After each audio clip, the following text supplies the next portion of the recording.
여기서부터 을려의 이야기입니다. 시적화자 을려의 이야기에 귀를 기울여 보겠습니다.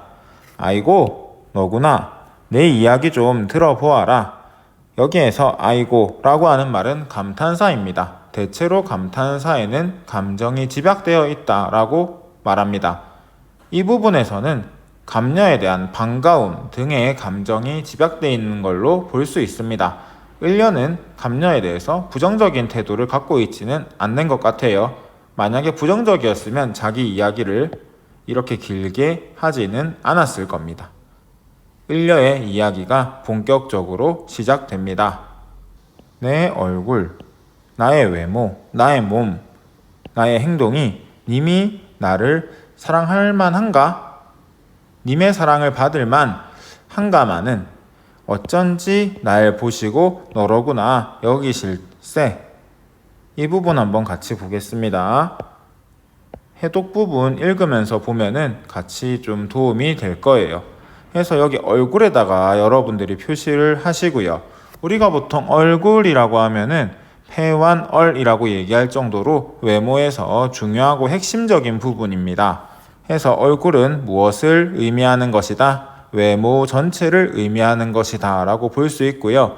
또 사람에게 있어서 가장 특징적이고 제일 그 사람답다 할 수 있는 부위가 얼굴이기 때문에 몸 전체를 의미하기도 합니다. 그래서 지금 이 내 얼굴이라고 하는 시어는 이 시에서 외모 또는 몸을 의미한다고 볼 수 있습니다.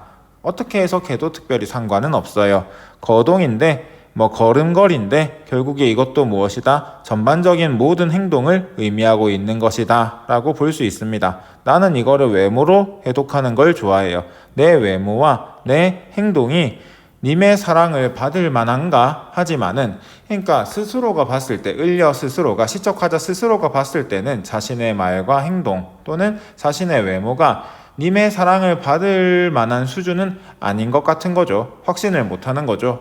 근데 보세요. 님은 어떻게 반응하는가?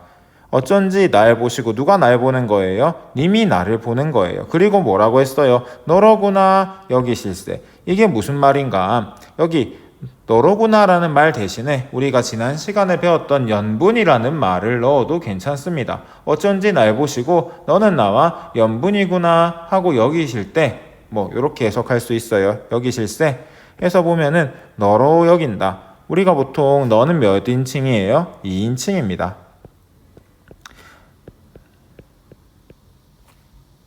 부부 사이에는 내가 1인칭이고 상대가 2인칭이에요. 그러니까 뭐다? 너는 나의 반려다. 너는 나의 짝이다. 라는 이야기죠. 그러니까 네가 내 짝이다 라는 거예요. 쉽게 얘기하면은.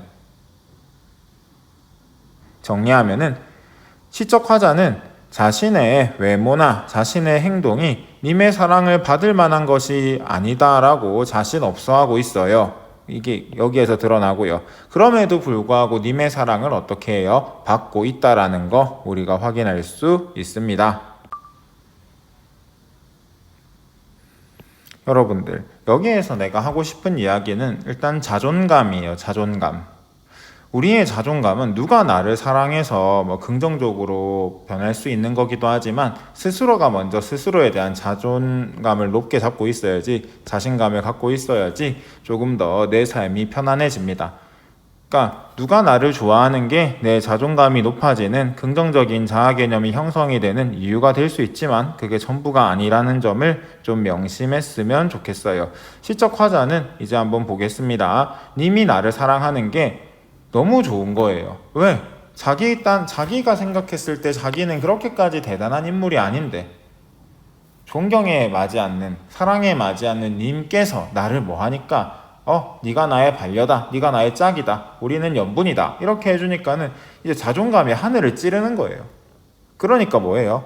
나도 님을 믿었어요. 이렇게 나를 사랑해주는 님을 믿었어요.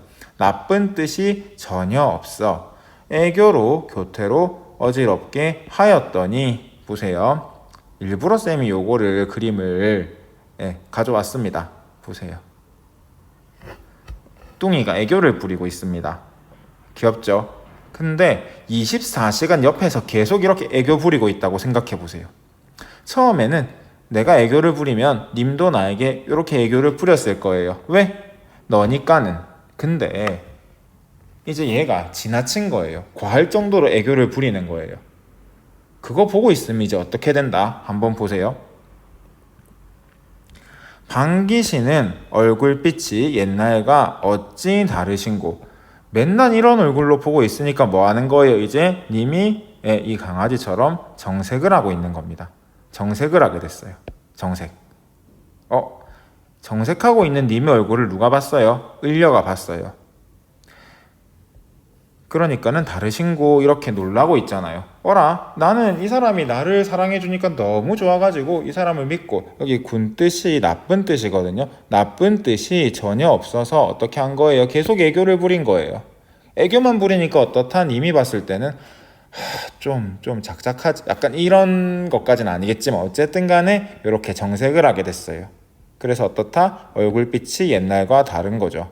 눈치는 빨라요. 시적화자 을려가. 그래가지고 뭐해요? 누워서 생각을 해요. 일어나 앉아 헤아려 봐요. 생각하고 생각하는 거예요. 그리고 뭐한다? 내 몸에 지은 죄가 산같이 쌓여 있구나 하면서 뭐하는 거예요? 입을 킥하는 거죠. 아이씨, 내가 잘못했다. 내가 잘못했구나.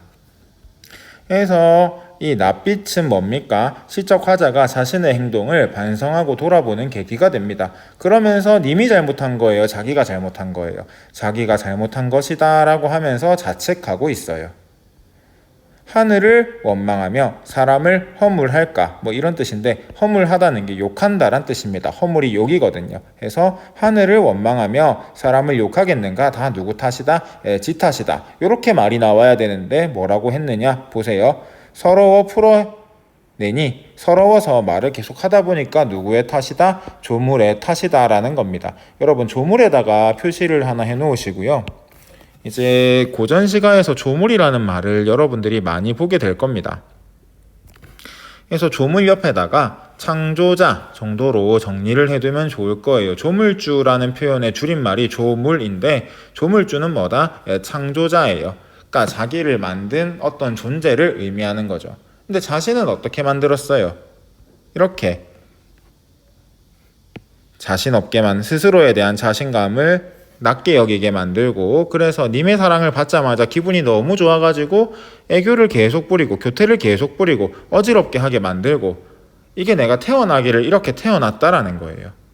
이걸 우리가 두 글자로 뭐라고 할까요? 조물주가 나에게 만들어낸 일종의, 잠시만요, 운명이라는 거죠.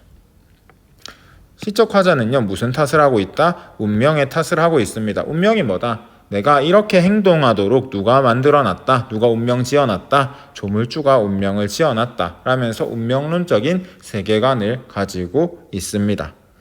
그래서 이 부분 처음에 시적화자 을려가 이야기했던 거 한번 정리를 해볼게요. 시적화자 을려는요, 자신의 얼굴이나 자신의 외모나 자신의 몸이나 자신의 행동이 님이 사랑할 만큼 대단한 게 아니다라고 생각을 하고 있었는데, 그럼에도 불구하고 님이 시적화자를 사랑해 주었어요. 그러니까 너무 좋아요. 님을 믿었어요. 좋기만 하니까 어때요? 좋다는 거를 엄청나게 많이 표현을 했어요. 그랬더니 님의 낯빛이 어떻게 됐어요? 원래는 이렇게 같이 눈을 반짝반짝거리면서 쳐다봤겠지만은 점점 어떻게 해요? 사랑이 식었어요.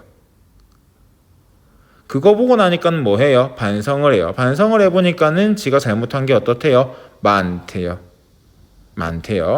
이불킥을 계속하고 있습니다. 이게 누구 탓인가 한번 생각해 보니까는 하늘의 탓도 아니고 사람의 탓도 아니에요. 다 누구 탓이다? 자신의 운명 탓입니다. 어떠한 운명 탓이에요? 이렇게 행동하게끔 운명 지어진 나의 운명 탓이다. 조물주가 나를 이렇게 만들어서 내가 지금 이 고생을 하고 있는 거다 라고 이야기를 하고 있습니다.